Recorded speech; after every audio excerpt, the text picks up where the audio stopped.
यहीं जिस मंदिर में देख रहे हैं माता राम का दाह संस्कार यहीं पे किया था मैंने। खुशबू जी माता जी ने ही पाला था। यूं कहूँ कि 3 साल की उम्र जब थी मेरी, तब भी मेरे पिताजी का देहांत हो गया था। मेरे लिए भगवान से बड़े थे। कोई दूर देखोगे तो रियल में लगोगे कि भाई हाँ कोई इंसान ही बैठो है। तो मेरी माँ के संस्कार मेरे साथ चले। तू मन बतासी या थे मन कोई बात बता देशो ना, तो मैं माड़ा फिरू ही कमान भी को नाम ले लेशू कि सुख दुख है मान कि भाई चौखी बात बता तो भगवान को मैं धन्यवाद दे देशू, शुक्रिया कर लेशू। ये एक सपना था कि इस तरह का मैं काम करूं जिससे जब कभी भी होता है तो मुझे लगता है कि माँ यहीं है मेरे साथ है। बैंक साथी प्रस्तुत करता है झलको सीकर शो। राम राम जी, मैं खुशबू झलको सिक्कर पर थारो बहुत बहुत स्वागत है। आज आप प्राली पंचायत समिति है भी का अंदर ही सिंहासन गांव आवा है। बड़े आप पहुंचे हैं सिंहासन गांव में जो शंकर लाल जी हैं बाकी ही मातृभूमि पर आप पहुंचे हैं। बाकी माता जी को नाम किस्तूरी देवी जी और बाका जो माता पिता जी हैं बाके लिए भाई कि इतनो बड़ो काम करो है कि वह तो इस दुनिया में जा चुके हैं। आज जो मूर्ति ही बाकी जो रखवाई ही जा और इतनी प्यारी मूर्ति ही मैं अंदर जाके खुद देख के आई हूँ। और साथ में मैं बताना चाहूँ कि एक तरीका आप बाहरों देखा तो ऐसा लगेगा कि यो एक मंदिर है और मंदिर का परिषद है भी के अंदर आप जा रहे हैं। बहुत ही अच्छी तरीका इन सेट है वो कर रखे है। और एक चीज और मैं दिखाना चाहूंगी साथ में ही जो रास्ता आवा है तो रास्ता का ऊपर भी पेड़ पौधा ही बस सारा लगा रखे ही। अंदर चल के देख सा और शंकर लाल जी ही बातचीत करेंगे। और जो दादाजी को नाम है लक्ष्मण राम जी और जो दादी जी ही बाको किस्तूरी देवी नाम है। और एक तरीका मूर्ति है वह बहुत ही अच्छी तरीका की कोई दूर देखोगे तो रियल में लगोगे कि भाई हाँ कोई इंसान ही बैठो है। एक चीज और मैं डे आके देखी हूँ जो दादी और दादा जी जो रोजीना काम में चीज लिया करता जैसे भाई चश्मा ही, चूड़ी पहना करता, कपड़ा पहना करता, स्लीपर ही, बाकी पायल ही, बाका मोबाइल पड़े, बाका चश्मा ही, जो भी वह रेगुलर काम में लिया करता बस सारी चीज अठे पड़ी ही। तकियो है, पिड्डो है, जूता ही, पानी की बोतल है, हाथा का जो ग्लव्स है, बस सारी चीज जो रेगुलर काम में लिया करता वह रेगुलर को सारो सामान इजब है जचा रखे है। बाका अभी अपने साथ में बेटा और बहू ही शंकर लाल जी और बाका घराला आऊँ आप बातचीत करांगा। राम राम जी। राम राम राम राम राम राम। शादी के से पहले जैसे टीवी वगैरह में यूं देखते हैं कि सास कितनी खड़ूस होती है, मुझे डर था कि मेरी सास पता नहीं कैसी होगी। शादी के बाद जैसे यहाँ आई तो देखते एक बार डर लगा मुझे कि गांव के अंदर जैसे थोड़े सास होते ही हैं जैसे बहू को स्ट्रिक्टली जैसे ट्रीट करते हैं, लेकिन उन्होंने जैसे बेटी से बढ़ के माना, मेरे को बहुत ज्यादा प्यार दिया उन्होंने मुझे। आज भाई दुनिया में तो होने पर कठिना कठे था दिल में ही वह बिल्कुल। सुबह उठती हूँ तो मैं उनकी दर्शन करती हूँ, आंखें खोलती हूँ तो उनकी फोटो के आगे हाथ जोड़ती हूँ। कोई भी जैसे बहू होती है तो उसके वो कभी जैसे सास को माँ स्वीकार नहीं करती है, उनको सास को कभी भी वो दर्जा नहीं दे पाती हैं जो अपनी माँ को देती हैं। लेकिन मेरे माँ ऐसे थे कि मैं मम्मी से पहले उनको दर्जा देती थी। मेरे कभी भी कोई भी टेंशन होता तो उनके पास आके बैठ जाती थी, मतलब वो उनका चेहरा देख के कि उनकी पॉजिटिविटी देख के सिर पे वो मेरे हाथ रख देते थे तो एकदम टेंशन फ्री हो जाती थी। कोई भी लड़की होती है घर में कोई भी टेंशन या जैसे किसी भी काम की टेंशन जो भी होती है तो पहले अपनी माँ को बताती है। लेकिन मैं सीधा यहाँ आती थी, मेरे बच्चे मेरे को बोलते थे मम्मा छुट्टी होती है या कोई जैसे फंक्शन होता है तो आप सीधे जैसे माँ के पास कैसे जाते हो, आप नानी के पास तो कभी नहीं बोलते कि मैं नानी के पास जाऊँ। क्या हमेशा छुट्टी होती है टाइम मिलते ही कि मैं माँ के पास जाके आ रही हूँ, क्योंकि मुझे इनके पास आके ही अच्छा लगता था। 20 साल इनके साथ मैंने टाइम बिताया है तो मुझे लगा ही नहीं कि मैं 20 साल गुजर गए। और अब ये लग रहा है उनकी एक एक चीज जैसे याद करती हूँ मैं तो मुझे लगता है कि इस समय तो बहुत कम था हम लोगों का उनके साथ में। माता जी ने ही पाला था। यूं कहूँ कि 3 साल की उम्र जब थी मेरी, तब भी मेरे पिताजी का देहांत हो गया था। तो पिताजी की तो कोई बड़ी यादें मेरे जीवन में नहीं थी। उसके बाद 4 सिस्टर थी तो माता राम ने पूरा पढ़ाया। ये 12 जमीन हुआ करती थी जो आप देख रहे हैं और उन्हीं का जो पूरा संघर्ष था और पूरा संघर्ष करना भी उन्होंने सिखाया कि जीवन में कुछ कैसे करें। उनकी बहुत सी कुछ प्रेरणादायक बातें थी और वो जीवन जो बनाया उन्होंने। और शिक्षा के क्षेत्र में मेरी सभी बहनें हैं, उनको सबको टीचर बनाया उन्होंने। 4 में से 3 टीचर हैं अभी। तो ये सब कुछ उन्हीं से सीखा। मेरे जीवन में एक छोटी सी घटना हुई थी। मैं जब स्कूल लाइफ पूरी करके कॉलेज में गया था तो मैंने दूलीचंद जी फतेहपुर तहसील के होते थे जो कुरुक्षेत्र यूनिवर्सिटी के कुलपति थे। उनका मैंने एक बार कहीं सुना था उनको। उनसे पूछा गया कि भाई पूरे जीवन का सार बताओ, क्या सीखा आपने जीवन में और क्या देखा जब वो कुलपति थे। तो उन्होंने एक बहुत बड़ी बात कही कि मैंने मेरे जीवन में वो सीखा और वो देखा है जो मेरी अनपढ़ दादी बचपन में मुझे बताती थी। उसके आगे पीछे कुछ भी नहीं रहा। तो उनकी बात का मेरे जीवन में एक प्रभाव था। फिर मैं माँ के पूरे संघर्ष को देख रहा था, तो मुझे ये लगा कि वास्तव में यही जीवन है और उनकी प्रेरणा पे चले। फिर मेरे लिए एक बात महत्वपूर्ण ये थी कि मेरे पिता भी वही थे, माँ भी थे और गुरु भी थे। पूरे तीनों की भूमिका उन्होंने निभाई।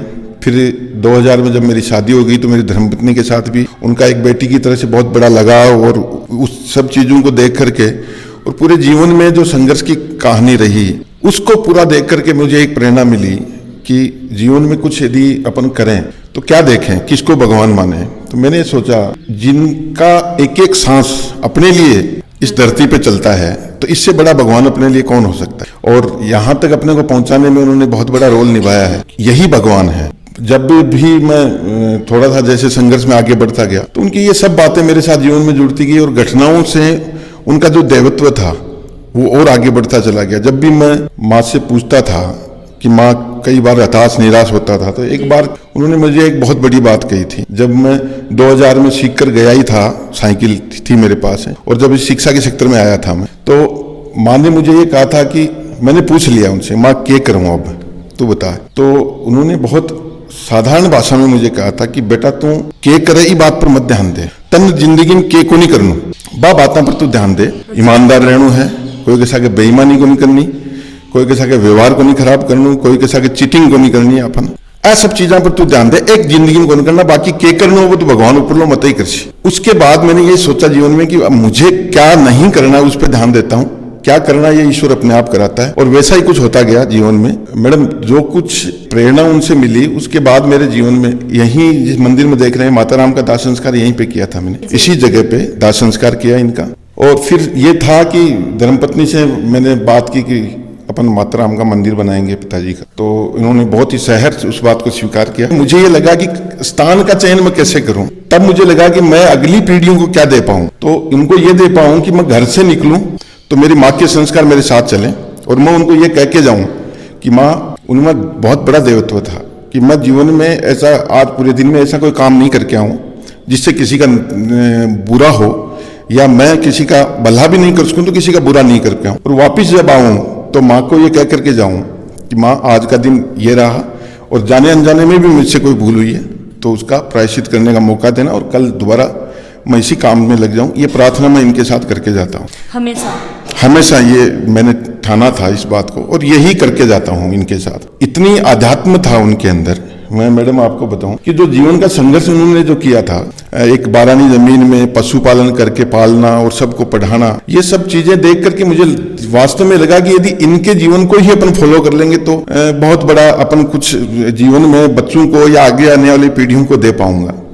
उसके बाद उसी प्रेरणा से मैं लगा। और मैं आपको बताऊं मैडम, उसके बारे में मैं संस्था के बारे में चर्चा नहीं करना चाहता था, क्योंकि आज आप मंदिर के लिए आपने फोन किया और यहाँ पहुंचे थे कि हमें ऐसा महसूस हुआ कि साहब आपने एक प्रेरणादायक काम किया, तो इसके लिए तो मैं आपका बहुत बहुत आभारी हूँ। झलको चैनल का बहुत बहुत आभारी हूँ। किस लिए चुना मुझे यह तो मुझे नहीं पता, लेकिन निश्चित रूप से जब मैं मेरे बच्चों को पढ़ाता था तो यही चीज सोच करके मैंने किया। और मैं आपको छोटे मुंह से बड़ी बात कह रहा हूँ, एक ऐसी संस्था है जिसने IAS दिए हैं, राजस्थान कैडर का भी सोहनलाल IAS है, मैंने IFS दिए हैं, मैंने IRS दिए हैं, IPS बिहार कैडर में भी विक्रम सिंह आ गए, RS में अभी हुक्मचंद 18वीं रैंक लेके आया। ये सब उन गरीब परिवारों के बच्चे हैं जिन्होंने मेरी माँ को देखा था, जो मेरी माँ के साथ उन संघर्ष के दिनों में दादी जी के साथ ही रहते थे। तो उन सब बच्चों को भी साथ लेकर के जब चला और ये इतने आगे बढ़ गए, तो मुझे लगा कि अब जीवन में तो इसी प्रेरणा पथ पर चलते जाएं, और इन बच्चों को ये संदेश अपने को देना है कि जीवन में माँ बाप से बड़ा कोई नहीं है, सबके लिए ही है। मेरा इंडिविजुअल इसलिए बता सकता हूँ आपको कि मेरी माँ का 3 रूप थे, तो 3 रूपों में वो मेरे साथ रही। गुरु भी थे, पिता भी थे और माँ भी थी। बाकी हर किसी के व्यक्तिगत जीवन में माँ का बहुत बड़ा रोल होता है, पिता का बहुत बड़ा रोल होता है। तो इन सब चीजों को वो पहचाने, इन सब चीजों को वो देखें बहुत अच्छे से। अपने माँ बाप को यदि इतना वो सम्मान देने की सोच लेंगे तो उनका जो कुछ होना है सबका बहुत अच्छा हो जाएगा। अभी मेरी ये प्रेरणा से मैं ये चाहता हूँ कि मैं 20, 30, 50 मेरे जो बच्चे हैं उनको सबको कहूँ कि आप अपने माँ बाप को, अपने दादा दादी का मंदिर बनाएं। इससे बड़ा कोई भगवान नहीं है मैडम। इसके लिए मैंने 4 महीने पूरा समय दिया। ये कलाकार जो देख रहे हो, इनके साथ मेरी जब डील हुई तो ये गोला का पास एक गांव है सिकंदरा दोसा के पास, मैं बहुत जगह ढूंढा मैंने कि इस तरह के, तो उन कलाकारों की एक बहुत बड़ी शर्त थी मेरे साथ कि साहब हम मूर्ति तभी बनाएंगे, वो एक परिवार है जो 5-7 लोग हैं, वो परिवार के भाई हैं, वो तभी बनाते हैं जब उनको दिल से कोई काम लेते हैं, बहुत कम काम लेते हैं। तो उन्होंने कहा कि मैं जब आपको चाहूँ जब आप वीडियो कॉलिंग पे मुझे तैयार मिलेंगे, ये शर्त है मेरी 1 महीने तक। सबसे बड़ी 3.5 क्विंटल की मूर्ति मार्बल में उन्होंने बनाई। तो वो मुझसे जब भी वीडियो कॉल करते थे 1 महीने में मैं उनके साथ रहता था, फिर मुझे ये बताते थे कि देखना इस दांत में कितना फर्क है, ये माता राम का सही आ रहा है कि नहीं आ रहा। तो स्क्रैच इस जैसे करते हैं किसी चीज का, उस तरह से उनको दिल लगा करके उनसे बात की, तो उन्होंने बहुत अच्छा, जैसा मेरा सपना था वैसा उन्होंने बनाया, उसके लिए धन्यवाद देता हूँ। बाहर से ये किवाड़ के लिए रामगढ़ से कावट से हमारे रामचंद्र जी थे, उनसे एक बात की कि मुझे एक यूनिक चीज बनानी है। बाहर ये करौली से मैं लेके आया लोगों को, और ये पूरे राजस्थान में जहाँ जो अच्छा काम करता था उनको लेकर के एक सपना पूरा करने के लिए काम किया था, न कि भैया अपन ठेकेदार को दे दें और मंदिर बना देगा। एक एक चीज को देख करके मैंने किया, क्योंकि एक सपना था कि इस तरह का मैं काम करूं जिससे अब जब कभी भी होता है तो मुझे लगता है कि माँ यहीं है मेरे साथ। आपको सपनों भी हो गया कि भाई मेरा बेटा ही वह, कई बार वो है कि माता पिता को सपना है कि भाई अच्छी तरीका हमारी मूर्ति बनाए और पूजा पाठ है वह करें। माँ को इतना आभास था कि ये कुछ न कुछ करेगा। जब ये जगह पे मैं बाउंड्री वॉल करा रहा था तो बोले बेटा इक मान क्या करा रहे माँ अठे ही था निराक्षा। तो फिर उन्होंने 2-3 दिन सोच करके कहा कि ठीक है बेटा, लेकिन रख है जनाब बिको विधि विधान सही होना चाहिए तेरो। तो मैंने कहा माँ ठीक है, ऐसा ही होगा। उनको आभास था इस बात का कि ये कुछ न कुछ अच्छा अपने लिए करेगा, और निश्चित रूप से उनका भगवान के प्रति जो दर्शन था वो बहुत बड़ा था। मैं एक छोटी सी घटना मैडम आपको और बताऊं, थोड़े दिनों बाद ऐसे लगने लग गया था कि अब माँ को कोई परेशानी ये बताना ठीक नहीं है। तो मैं आता था, हाँ ठीक है के, तो वो तो माँ थे, वो मेरी चाल को देख करके बता देते आज के क्यों गड़बड़ है। तो एक दिन मेरे को बिठाया और बिठा करके बोला कि देख बेटा मैं माला फेरूं। वो हमेशा प्रतिदिन सूर्य के कलशी डालना और सुबह आधे पौन घंटे पूजा करना, उनका जीवन में मैंने जब से देखा उनको, ये उनका नित्य क्रम देखा था, और रोज का रूटीन। लास्ट मोमेंट तक वो 5, 10, 15 दिन 20 दिन बीमार रहे, उससे पहले तक उनका रूटीन था। तो मुझे बिठा करके उन्होंने कहा कि देख बेटा उरा तू मन बतासी या थे मन कोई बात बता देशो ना, तो मैं माला फेरू एक मान भी को नाम ले लेशू कि सुख दुख है मान कि भाई चौखी बात बताशो तो भगवान को मैं धन्यवाद दे देशू, शुक्रिया कर लेशू, और कोई दिक्कत थारे समस्या बता दो तो भी मैं माला को नाम ले लेशू तो थारा फायदा हो, इसीलिए मैं बताया करता हूँ।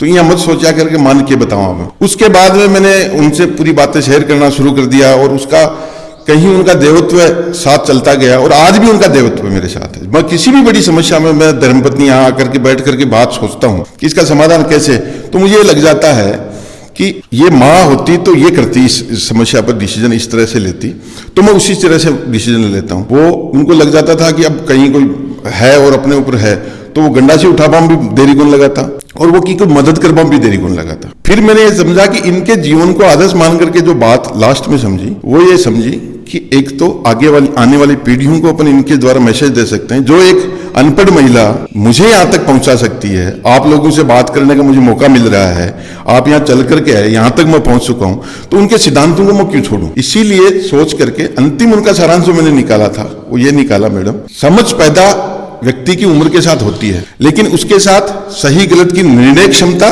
और उसमें साहस, ये छूटने नहीं चाहिए। ये तीनों का संगम था इनके बीच में। साहस भी पूरा था, समझ के साथ साहस कम होता आदमी का, साहस भी वो पूरा रखती थी। एक लक्ष्मीबाई की तरह से लड़ने की क्षमता थी। हो सकता है मेरी माँ को देखा है, पिता गुरु वो थे, तो मैं शायद आपको ज्यादा बता रहा हूँ, हर माँ ही ऐसी होती है मेरा मानना। लेकिन ये कुछ मेरे लिए ऐसे ये था कि जब इतने से बचपन में यहाँ आकर के रात को कुल्हाड़ी लेकर के रात को सोते थे, जब ये पूंज बाजरो निकालता 5 दिन, मतलब खैन को मतलब थारी जो माता जिहिबा को एक जो जिंदगी है वह बहुत ही संघर्ष भरी है। संघर्ष भरी तो मैडम है ही है, बहुत बड़ी संघर्ष की थी कि आप देखो 3 साल की उम्र में वो पिताजी चले गए थे दुर्घटना में, और उसके बाद हमें पाला और पूरे संस्कार दे करके, एक सिस्टर थी उसकी शादी की हुई थी, सबको पढ़ाया, और बहुत बड़े विजन के साथ वो काम करती थी। उस समय मेरी एक बड़ी बहन थी, वो टीचर बनी थी। उस जमाने जब किसी को पढ़ाते नहीं थे तब ये बगड़ पढ़ाते थे उसको। मेरा ननियाल बेरी है, तो मुझे कई बार बताते थे वो कि जाते आते वक्त बेरी रुकते थे, वो बगड़ पढ़ते थे। तो मेरे मामा जी और सब लोग उसको कहते थे कि भाई तू इनके राजगद्दी दिवासी इंदिरा गांधी थोड़ी बना सीन, तो ये क्यों पढ़ा रही है तू खेत में काम क्यों नहीं करा। तो पढ़ ली घणी पढ़ ली, तो माँ कहती नहीं ताबरन में पढ़ा। उनका एक विजन था, शिक्षा के प्रति उनका एक विजन था, अनपढ़ होकर के बड़ा विजन था उनका। उनकी बहुत सी घटनाएं मैडम यदि मैं आपको बताऊं तो एक एक चीज से सीखने के लिए बहुत था। बारों आपा देखा तो ऐ लगो कि बहुत ही प्यारो एक मंदिर है वो बना रहे। उसके लिए तो मैडम ये कह सकता हूं कि मुझे थोड़ा सा भी समय मिलता है अब इसके बाद, तो मुझे लगता है कि मैं बस वहां चला जाऊं और उनसे जाकर के मैं बात करूं, और योग प्राणायाम ध्यान जब भी करना होता है या किसी से मेरी डीलिंग या कोई बात भी करनी होती है तो यहाँ आकर के बैठ के बात करता हूं, तो शायद वो पूरी समझ मुझ में रहती है। और मैं तो सभी को संदेश देना चाहूंगा, उनके चरणों में बैठ करके, माँ बाप के चरणों में बैठ करके आप डिसीजन लो, क्योंकि जो हर सांस के लिए आपके बारे में सोचते थे, तो उनके याद करने मात्र से ही उनका जीवन शैली आपके अंदर आ जाती है। तो उससे बड़ा कोई दिवाली अपने लिए नहीं है। मैं मेरा व्यक्तिगत बता सकता हूं कि मेरे लिए भगवान से भी बड़े, जिन्होंने एक एक सांस में एक एक बच्चे को यहाँ तक लाने की कोशिश की है, तो वो थे मेरे लिए भगवान से बड़े थे। जो अपने माता पिता की एक मूर्ति रखवा के एक अनूठी मिसाल कायम करी है। कि सर बतायो कि 3 साल की उम्र में पिताजी को सायो है वो उठ गो हो। मारो मेन मोटिव यही हो कि भाई अपनी माता जी की बात ही भाई रखना चाहा, कुछ बाकी माता जी का सपना हा कि भाई मेरो बेटो आया कुछ करा है, और आज वह सपना पूरा हो रही। कठे ना कठे जो दादी दादाजी देख रही ये दुनिया में कोनी पर कठे ना कठे वह खुश हो रही कि अपनी जो माता जी की एक स्ट्रगल भरी लाइफ है बिका कुछ पल ही बस सर बताया, बहुत ही बढ़िया लागो। रियल में एक बात सही कही गई है कि भगवान बड़की माता पिता में ही, क्योंकि कोई भी दुख दुविधा हुआ है तो सौ पहले अपने मुँह भगवान को शायद नाम कौन निकला है, माँ को नाम निकला है, माँ बापू बड़की कुछ भी कौन है। साथ साथ में आज का वीडियो के बारे में के सुझाव के थारे दिमाग में आ रही वह कमेंट सेक्शन में ज़रूर बताऊँगा। साथ साथ में ही वीडियो हिंद शेयर जरूर करियो और अपने चैनल ने सब्सक्राइब जरूर कर लियो। जय हिंद, जय राजस्थान।